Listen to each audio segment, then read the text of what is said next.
Hello friends, good evening. Welcome to my YouTube channel CA Insight with Ritesh. तो पिछले video में हमने देखा था कि जीएसटी क्या है, जीएसटी से पहले क्या था, और आज देखेंगे टाइप्स ऑफ जीएसटी। जीएसटी कितने टाइप्स के होते हैं और वो कहाँ कहाँ अप्लाई होते हैं। इसको चार कैटेगरी में बांटा गया है। पहला कैटेगरी है एसजीएसटी, दूसरा है सीजीएसटी, तीसरा आईजीएसटी और चौथा जो है यूटीजीएसटी। एस जीएसटी क्या है, सी जीएसटी क्या है, आई जीएसटी क्या है और यूटी जीएसटी क्या है, इसको हम आगे समझते हैं। एस जीएसटी, एस जीएसटी का मतलब, S GST stand for state goods and service tax, is a part of the goods and service tax structure in India.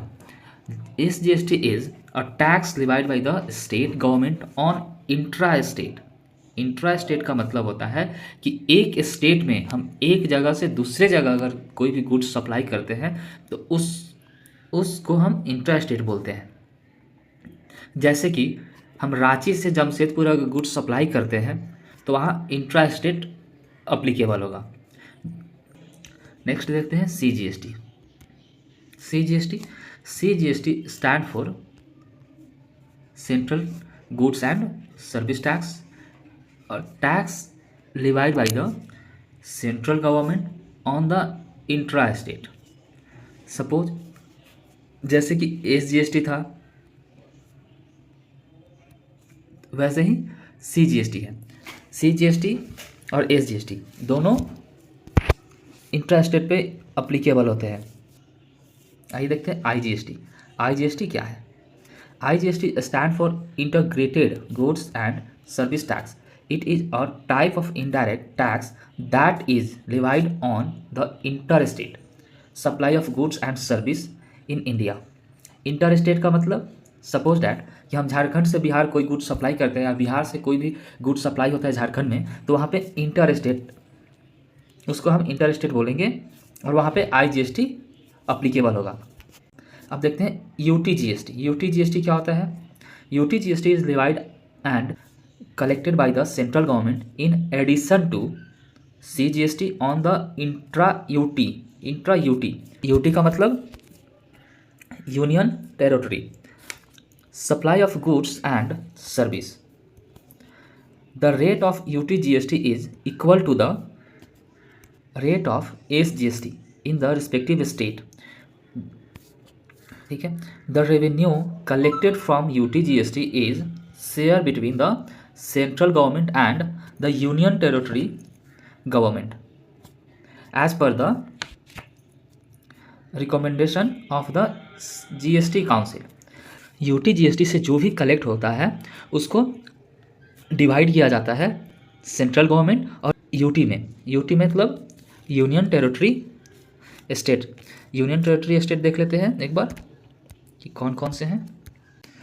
पहला है लद्दाख, दूसरा जम्मू एंड कश्मीर, पुडुचेरी, लक्षद्वीप, दिल्ली, चंडीगढ़, दादर नगर हवेली।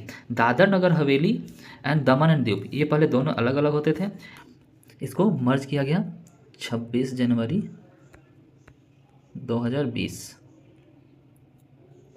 ये 8 स्टेट हैं जहाँ पे यूटी जीएसटी अप्लीकेबल होता है। तो आइए समझते हैं जीएसटी कैसे कैलकुलेट होता है। जीएसटी को गवर्नमेंट 4 कैटेगरी में बांटा है। पहला 5%, दूसरा 12% और तीसरा 18% और फोर्थ 28%। अगर कोई भी गुड्स अगर इन स्टेट सप्लाई होता है, जैसे रांची टू जमशेदपुर है, तो एस जी एस टी अगर 5% का गुड्स है, 18 का है, 12 का है या 28 का है, तो उस पर ये अप्लीकेबल होगा। एस जी एस टी में हाफ जाएगा और सी जी एस टी में हाफ जाएगा। वही अगर आई जी एस टी हो, जैसे कि झारखंड टू बिहार है, तो वहाँ जितना परसेंट का गुड्स होगा, 18, 28, 12 या 5, वहाँ पे पूरा का पूरा अप्लाई होगा।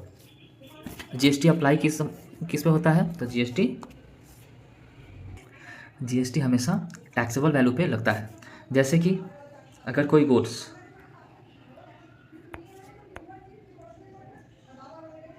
10,000 का है और उसे हम 18% GST लगा रहे हैं, 1800 रुपया लग के ये टोटल अमाउंट बन जाएगा 11,800। तो अगर ये मेरा टैक्सेबल अमाउंट हो गया, ये मेरा टैक्स हो गया, ये दोनों मिलके ये टोटल अमाउंट हो गया।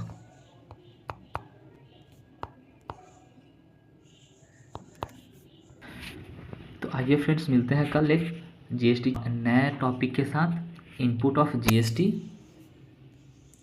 कल देखते हैं कि GST इनपुट क्या होता है। ठीक है guys, thank you. Hit the bell icon and subscribe my YouTube channel. Thank you.